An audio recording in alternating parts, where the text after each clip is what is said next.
Hello, book lovers! Welcome to Authors Bookstores, presented by A Mighty Blaze. I'm your host, Kimberly Hensle Lowrance. For nearly 100 episodes, I have traveled across the United States, Canada, and Great Britain with my partner, Joe Moldover, author of the novel Every Moment After, to support independent bookstores and the authors who love them. Here on our show, we shine a light on storytelling, creativity, and the small businesses that enrich our communities. We have two firsts today on the show. Our first time hosting a cookbook author and our first time hosting a cookbook-only bookstore. So I am very pleased today to welcome author Caroline Wright and bookseller Laura Hamilton. Welcome. Hello.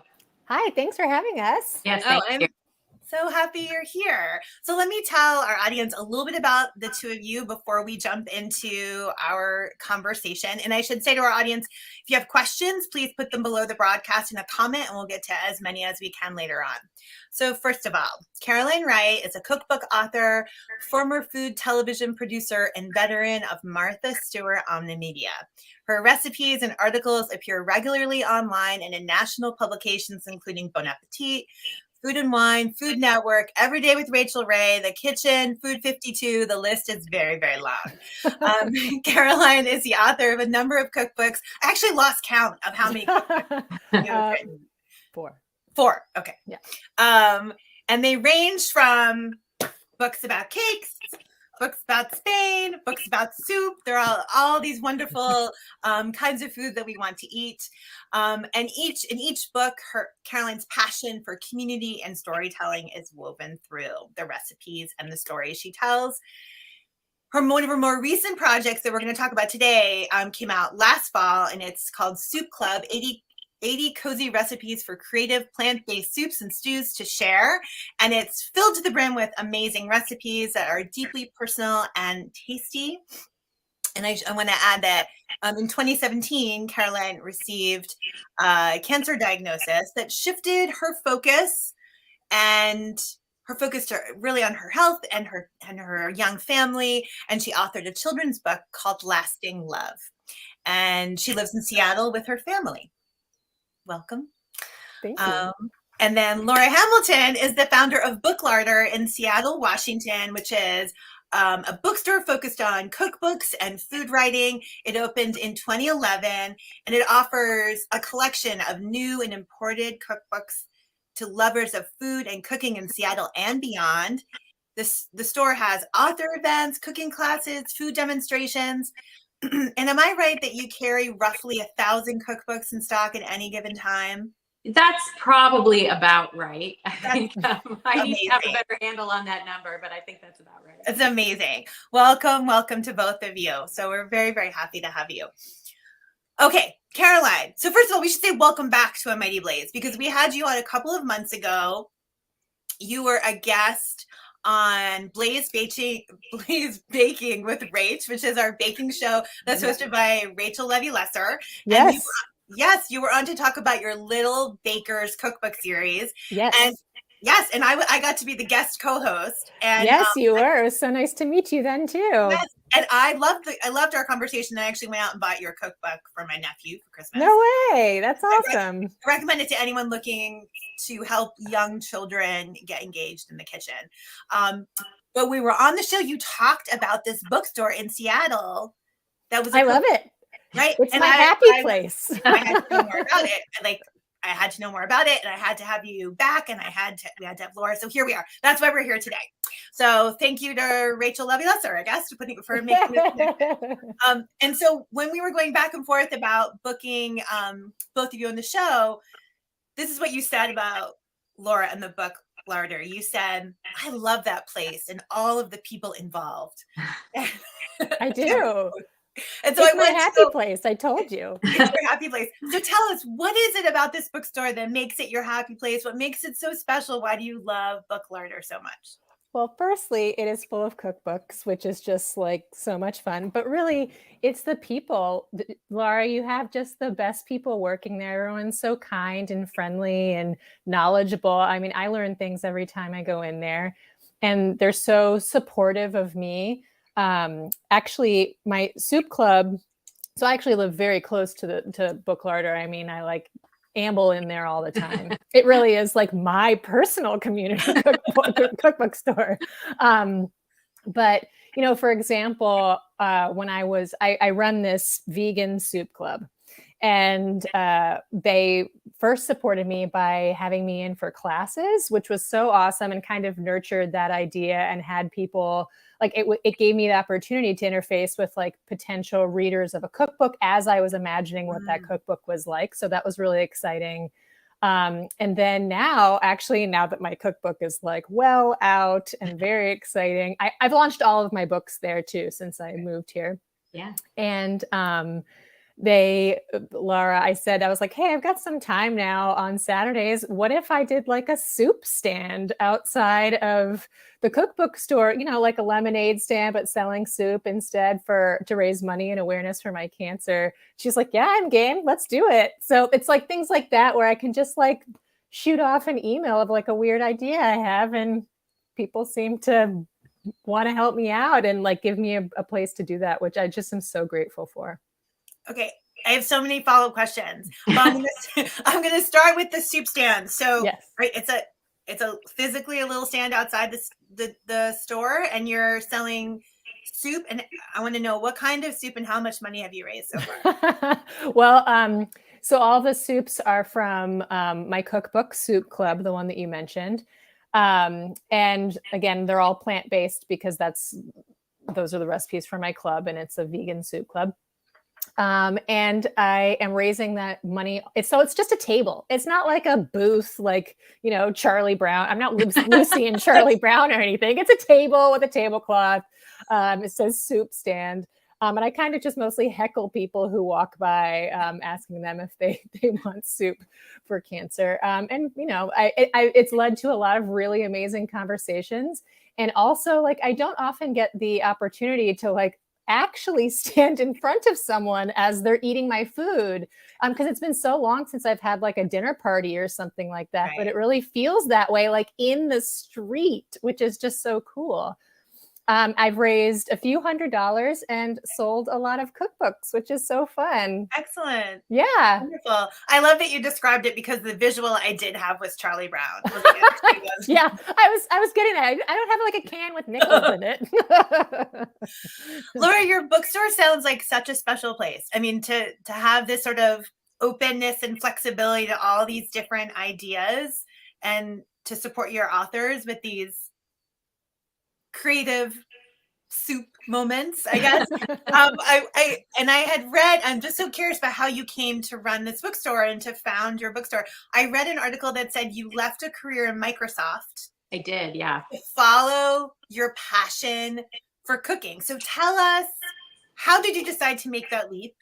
And how did you end up with a cookbook bookstore? Yeah, it was, you know, how I decided to make that leap is a very long story. I'm not sure we actually have time for it. It's always a lot of different things, right? There were sort of two big things that had happened. One was I was having a milestone birthday. It was a while ago, so I've had another one since then. Mm-hmm. But I got to the point where I was considering sort of, if I was going to make a change, it was really time to do it. You know, I'm very grateful to Microsoft. I had a great career there. I wouldn't have been able to leave and open a cookbook store if I hadn't had a time working in high tech. So I'm very grateful for that.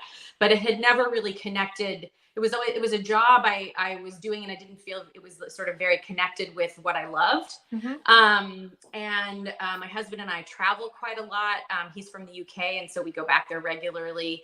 There's a cookbook store there called Books for Cooks. And I always thought like Seattle would be such a great place to do something like that. Uh-huh. And so I got to, past that birthday, and I went to a Tom Douglas summer camp. He's a restaurateur here, and he used to do these sort of week-long sessions where it really was like adult summer camp, and you went on field trips, you did cooking competitions. It was amazing. And I sort of had this experience of really finding people that I felt like were sort of my tribe, you know. And again, like some of my best friends still are people I met at Microsoft, but this was sort of like, okay, like I can find a path here, you know, like I can figure this out. So I decided to leave. In the process of that, met a woman who was also a friend of Tom's, who was named Kim Ricketts. And she had an author event business where she went into companies like Microsoft and took authors there when they were promoting their books. Very rarely food authors, but she had this sort of evening thing that she did periodically as sort of a labor of love, where she did cookbook dinners in restaurants. And so when I left, I got in touch with her. She was like, why don't you come help me do this? And so I was like, sure. So I sort of volunteered and helped with a couple of those. And in the process of that, discovered that she also had a passion for cookbooks and wanted to potentially open a store. So we talked about sort of the possibility of doing that together. And unfortunately, then she was diagnosed with a terminal illness, and within a few months actually passed away. And so I ended up purchasing her author business, and about 5 months later opened Book Larder, sort of purchased the business, signed the lease on the space, did the build out, and did it all. With her sort of in the background going, are you really sure you should be doing this? Sort of, because I was really moving fast. And I was, when you are that close to someone, when I say close, I mean like you're sort of upfront with someone going through something like that, it really makes you embrace and understand how short life is. And I was like, I'm not going to wait, like if I have finding the space was 90% of it. Right. And so once we had that going, and my contractor was like, who had helped me with my house, was like, yeah, sure, I'll do this. I was like, all right, we're going for it. We're opening. I'm going to do this. And so it was a very ready, fire, aim sort of approach. And I feel like I still sort of live that way, which I think is part of what makes me say yes to things like soup stands and things like that. Because it's like, well, why not? Everybody will still go to college if this doesn't work. And, no one's going to be bodily injured, we don't think. So why not do it? So anyway. And here you are 11 years later, nearly 11 years later, with this wonderful bookstore that has a real focus on community. So on the website, you describe the bookstore as a community cookbook store. Mm-hmm. And clearly Caroline's example of, hey, I want to open a soup stand is a great illustration of how you've implemented community. Why was that important to you when developing the business? Well, I think that's a really important part of just food in general. It is one of the few things that sort of unites us as human beings. And I wanted to create a place, especially when you think about sort of 2011, when I was deep in the planning of this space. I would tell people I was going to open a bookstore, and they're like, but everything's online. People buy their books online. They get their recipes online. Why would you do this? And I really love bookstores, and I wanted they're one of the few places left where you can just sort of walk in, have an interaction with someone, discover something new that sort of stimulates your brain without being attached to a computer. And I just wanted a space where people could have that experience, where they could walk in, they could find a book. There might be, an author event happening that they could join in on.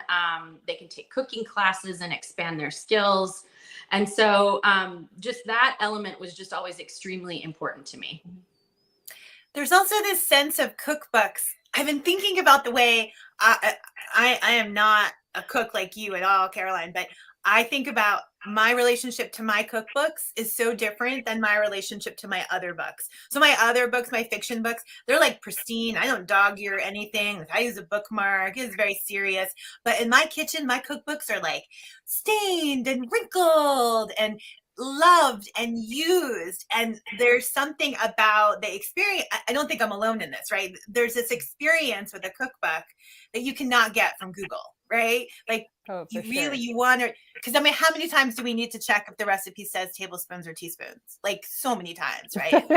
On the little screen, you want to write notes in the margin, right? Like, oh, I made this recipe on such and such a date for such and such a person. So this idea of it being this, Laura, your vision of the like connection to the cookbook, and I love that idea of it coming alive and like having it there that you can't get online. You really need to walk around and look at them. It's true. And they are, people have very strong emotional attachments to their cookbooks as well.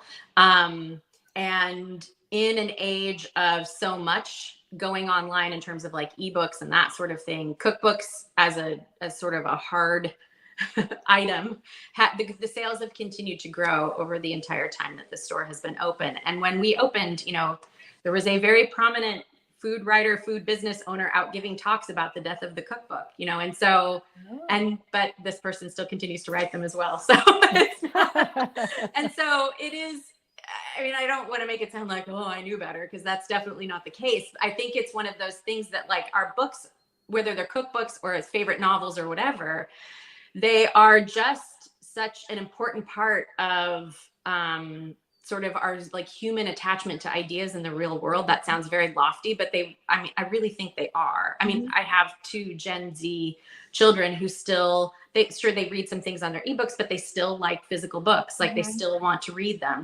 And especially if it's a favorite that they read online, they'll go out and buy a hardcover copy of something. So, and there's no reason for them to do that. It's just because they want that thing. They want to hold it and flip through it and go back and read that line again. You can't do that online.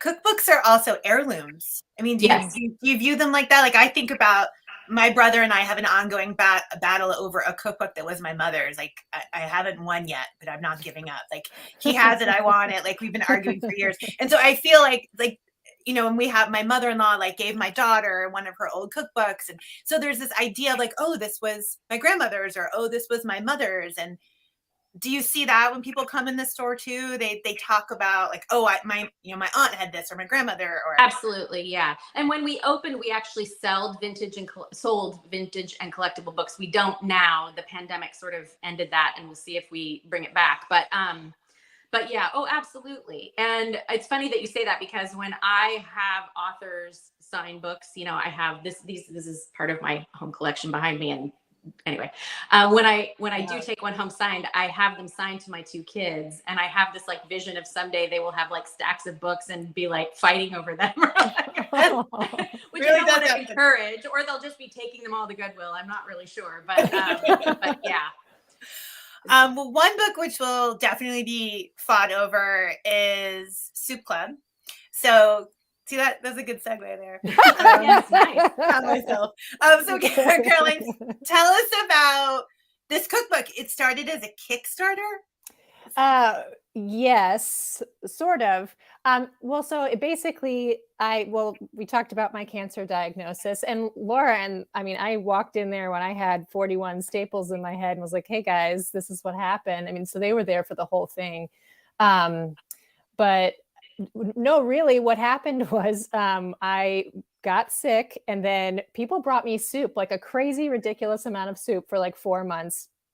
And I developed this, like, I don't know, I kind of feel like it was like a Spider-Man situation where I ate this soup and it completely changed me. Like my personality, I'm now like very soup obsessed and have a very strange, different perspective on soup that I feel like no one else has.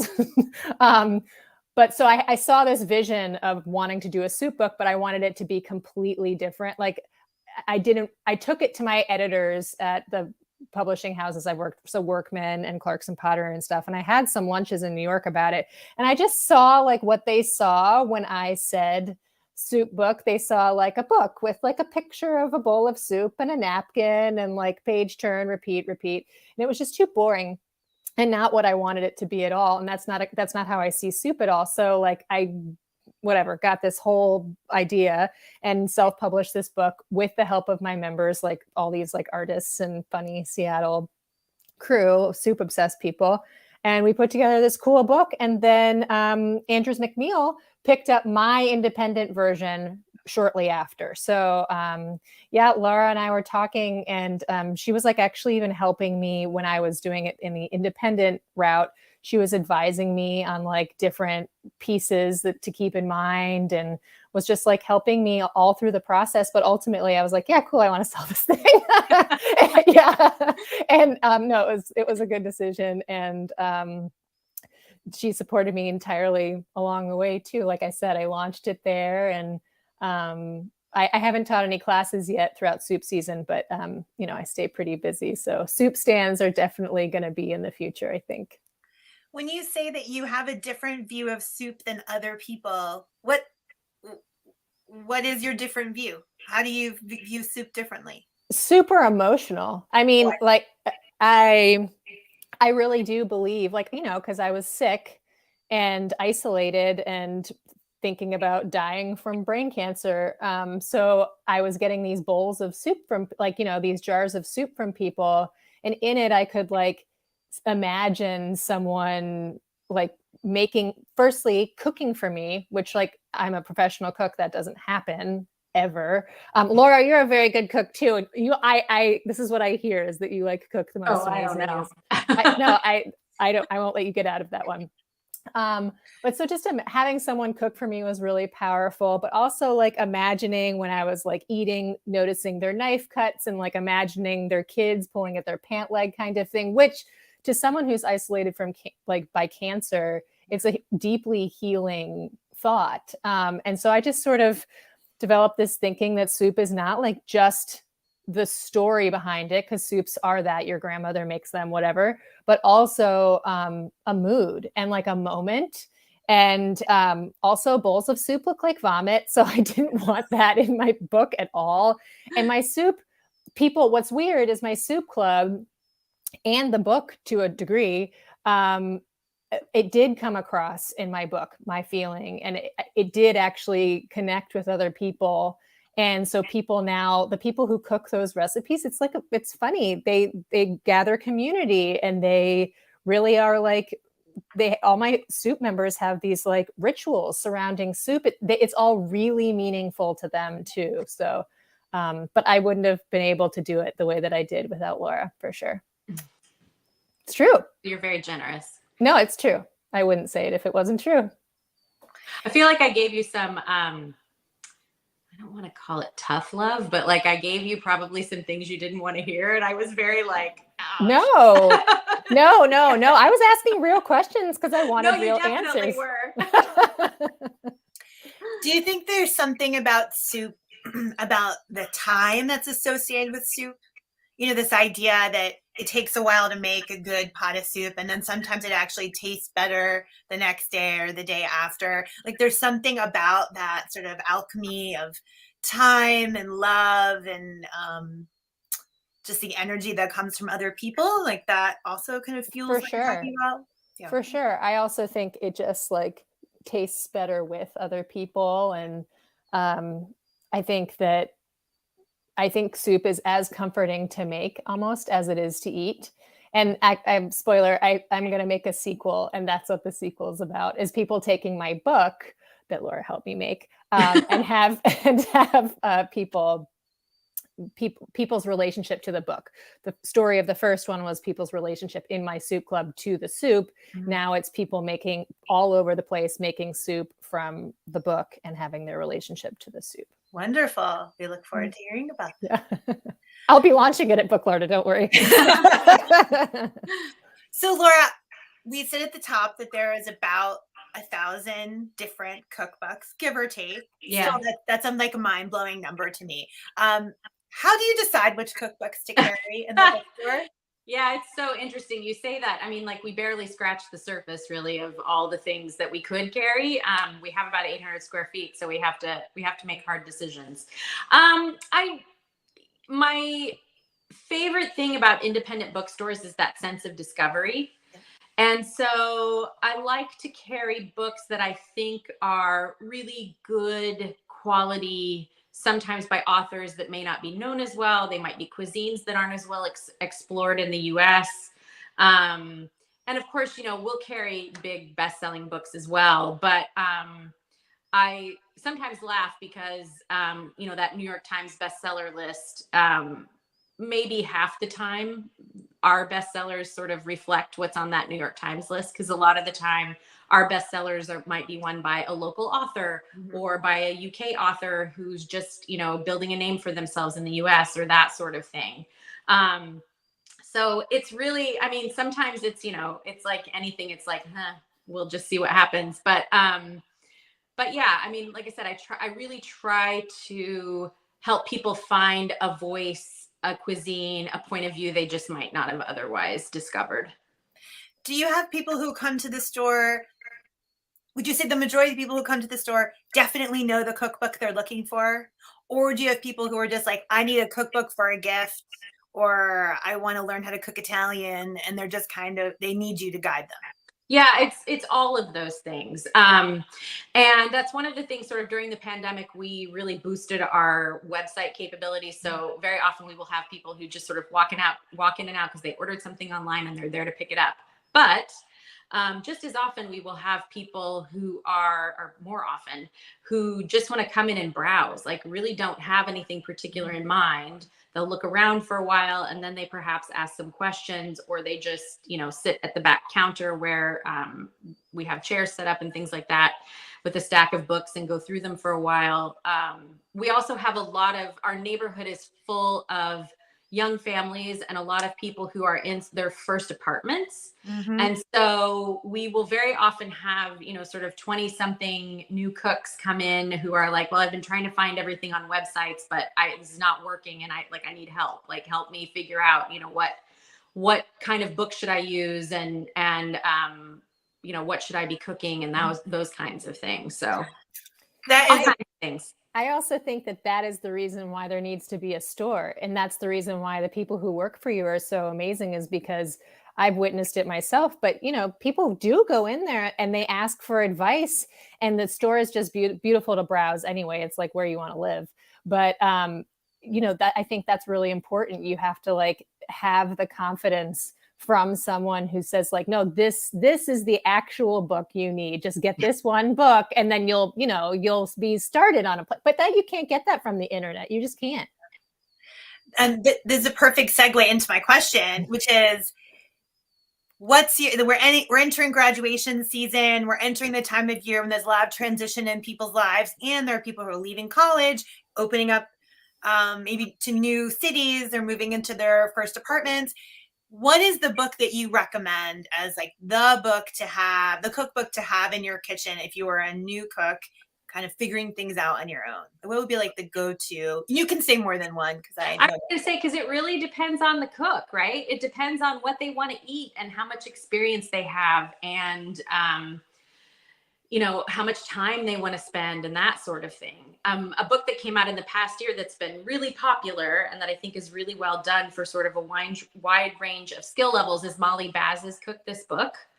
Mm-hmm. And it all, besides having sort of really great instruction and background, it has QR codes. She's, huge on YouTube. And so it has QR codes. Wow. So she, for every recipe, demonstrates a technique.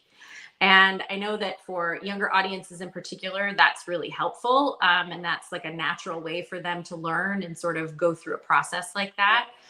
For people who want to sort of immerse themselves more in the hows and whys, I really like both Kenji Lopez Alt's Food Lab and Samin Nosrat's Salt, Fat, Acid, Heat. Mm-hmm. Whether you want sort of a more scientific approach or a more sort of science and intuition approach. Mm-hmm. And then, you can watch Samin's show or Kenji's YouTube channel to go along with either of those books. They're both wonderful. Excellent. Caroline, is there a book in your kitchen that you're oh, this is the cookbook, other than your own cookbooks? All of the links to Caroline's cookbooks we're putting below, by the way, and all the ones Laura just mentioned. But is there one that you would give to a new graduate, or you'd recommend to someone? There are so many. I also really love cookbooks. I have some throwbacks. I really love Italian, the River Cafe cookbooks. I always have really loved. And there's this kind of mini series that they did that they're too easy and easy books. They're really nice. I also like Otto Lengi's Simple book. Otherwise, I feel his recipes can be so delicious, but a little bit complicated. What else? I'm looking at my shelves literally right now. There's so many. I totally agree with what Laura said. They're the best. Those, especially, I really love Salt, Fat, Acid, Heat, and Kenji's book too. Yeah. That's my short answer. I find it fascinating. All of these cooks and chefs you mentioned, I know who all of them are, and I think because I've watched their show on the Netflix show, or I've watched them on Instagram. Like Yeah. I know I'm not the only one. I was like, oh, I'm gonna watch someone make eggs on Instagram. Like, oh, I'll do that. It's like very relaxing to watch these videos, I find. So it's like, I wonder if you have that social media effect in the bookstore where people come in having seen someone online cook and Oh, yeah. want their cookbooks. Is that Absolutely. Absolutely. Yeah, they'll come in because they've, been to someone's page or because an author has sent them to us via their Instagram feed. So either way. Yeah. Speaking of authors, your store does a lot of author events. Tell us, Laura, your favorite author event, the one that you tell everyone about. Like, oh my gosh. Like, was there one that was just mind blowing because you got to fangirl on someone, or? Yeah, probably it would be the first time we got to host Yotam Ottolenghi. We hosted him and Helen Go for the book suite. And I mean, I've been, I mentioned earlier, I go to the UK regularly. So I've been eating in his restaurants basically since they opened. And, I have the UK editions of all of his books because I like to get them like as soon as they come out. So that was a very big sort of fangirl moment. We also, a couple of years ago, hosted Ruth Reichel and we've hosted her a couple of times, but we hosted her for Save Me the Plums, the memoir she wrote about her time at Gourmet, which was just like, I mean, total, like I love that book so much. And we got to go to dinner with her afterwards. And I just like the whole time you just sit there and I'm like, I'm going to say something really stupid to this like who I admire so much, because usually I'm really chill and like I just, people are just people, and I really try to like not make them feel awkward or whatever. But I had no chill. And actually, I say that I have to say really quickly, the previous time we hosted Ruth, I totally forgot about this until you said it. She wanted to go to dinner afterwards, and a friend of mine was supposed to join us. And she couldn't at the last minute. So I ended up going by myself, and we were going to a restaurant where Ruth wanted to go to, but she said, I heard that the wine list really isn't very good. And she's like, but they have corkage. And I said, oh, great. So like my husband and I kind of collect wine. And so I was like, we'll just stop by my house on the way. So like my house was like a complete mess, and she wanted to come inside. So like we walked through, we go like to my crappy basement and get this bottle of wine. And I'm just like, oh my God. So now Ruth Reichel's in my house. It's in my house, and it's a mess. And like my husband and kids were like literally walking out the doors. We came up on their way to a Sounders game, and I was like, hi, everybody, this is Ruth, and my kids are, of course, they're like, whatever. And anyway. So there you go. That's it. That's real life. That is real life. That's real life. Are there cookbooks coming out later this year, maybe for the holiday season, that you already have flagged for the store as must-gets that you want to highlight for people so they can go onto your website and pre-order them? So I really wish I'd have known about this question, because we are right in the middle of placing all those orders now. And so this is like the time when my brain is just completely overloaded with the new ones. You know what I mean? And so like, I know Claire Saffitz has a new dessert book coming, sort of easy desserts, easier dessert person, or dessert person easy, something like that, that I know will be extremely popular and I'm really excited about. My very good friend, Olia Hercules, has a new book coming. She's a Ukrainian author that you might be following on Instagram, who's very involved in raising funds for people on the ground and for UNICEF. But this is a book she wrote, a year ago, sort of during the pandemic, that's sort of her home cooking book. And I'm just cannot wait for that one. Who else? Those are like the two biggest ones that come to mind. Oh, Ken Forkish has a new bread book coming out, which is always a big thing for bread bakers anywhere, but especially in the Pacific Northwest. So yeah. Awesome. So just a reminder to our audience, if you see a cookbook that's coming out and you think, oh, that sounds great, you should go to the Book Larder website and pre-order it. We have all the fall pre-orders up now. Yeah. So you can get everything for the holiday season. Thank you. Or anytime. Is it over $100 you get the really cute tote? It's actually $150. 150. Sorry. But so, that's easy to do with cookbooks. Yeah, we have a tote. When you purchase in store, you get sort of a tote bag as well if you spend now $150. They're imported from India, and so they're sort of sustainably made and support a really good cause. So Caroline, you're speaking to our core audience. Like, who doesn't love a tote bag from a bookstore? I have 2 and I use them all the time.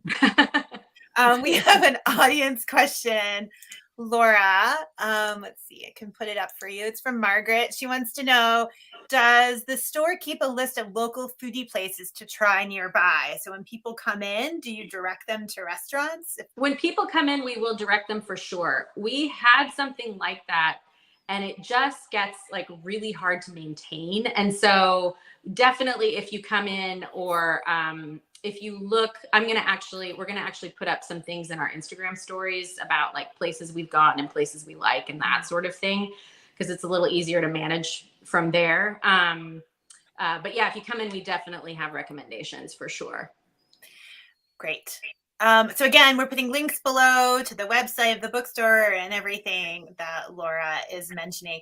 We're also going to put a link below to this beautiful article, Caroline, that you wrote that was published on, your face is like, which article was that?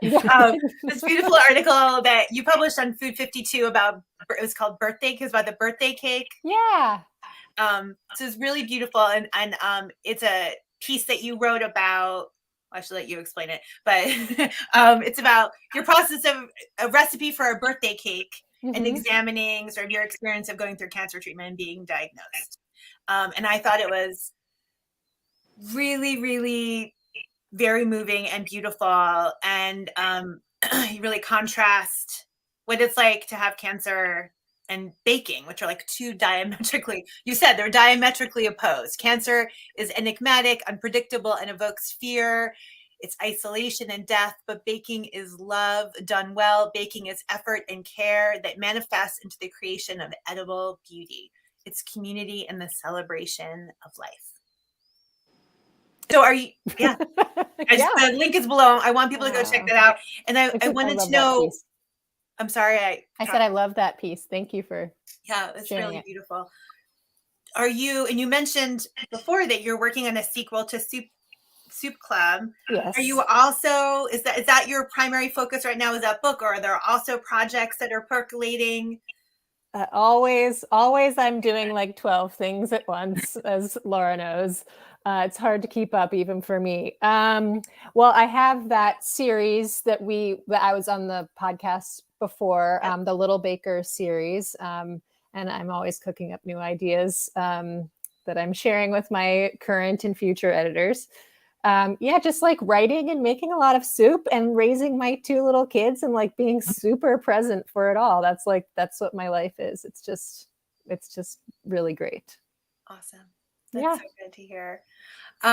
It's been such a pleasure to talk with both of you. Thank you so much for being here today. Our last question always goes to the bookseller. Laura, are you ready? I'm ready. I think. Okay, we asked the booksellers, please finish this sentence for us. Running a successful bookstore is part hard work, part luck, and part what else?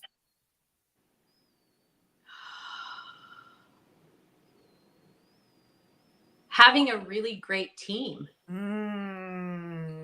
I think hiring and having just wonderful people working there is the most important thing that I do, hands down. Yeah, absolutely. That's great. Thank you.